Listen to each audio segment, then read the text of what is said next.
Hi, this is Jackie coming at you from the Stitchin Post again. Today our Notion demo is about a little spinning mat and our little square rulers templates that we use. Okay, so these are mats.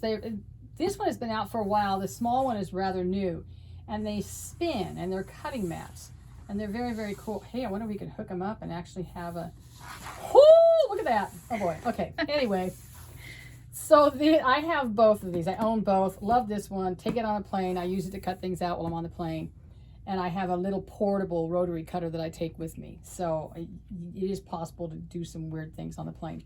The big mat is if you've got bigger blocks that you're working with. What makes these mats really cool is the bottom. The square ones are kind of unbalanced because it's square, and this edge would be unbalanced. But this is very, very balanced. Just stay in the little circle line here when you're cutting. We're going to put this aside because we're going to use the little one. Now, we just cut a bunch of these apart with our trusty little blade saver thread cutter.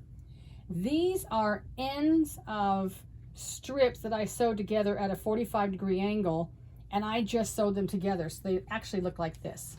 I don't cut the salvage off. I don't cut anything off because it's basically something you throw away. I sew them up, then I press them with my trusty mighty steam iron. Open them up, press them open, get a whole bunch of those done. So I have a few here. That's all I really need for right now. Then I'm going to set it on my rotary cutting mat here. It spins. And then these little, you probably wonder, what do you do with a 3.5-inch square or 2.5-inch square? There's a few other sizes. This is what I do with them. I find the biggest square I can get from my scrap ends, and I lay, 3.5 ended up working the best. So I lay it on the rotary mat at a 45-degree angle, and you can see that there's a little bit of fabric all the way around that, okay? So I'm gonna start, hold it down tight, and I'm gonna cut that edge off, spin it. These little grooves, you can just put your finger in there and spin it, and nothing moves. Spin it, nothing moves, spin it, and you have the perfect square. Have a pile of those, just push this off to the side.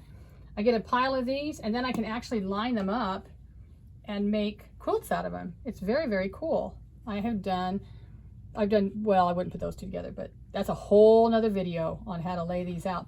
But that, you can do strips, and you can do big ones, and it's just a way to utilize those end pieces from your quilting to get a little more mileage out of whatever it is you're sewing. This day and age, the price of fabric, you don't want to waste anything. So spend that money you saved on a spinning mat and a ruler and a rotary cutter. Thank you. Boom.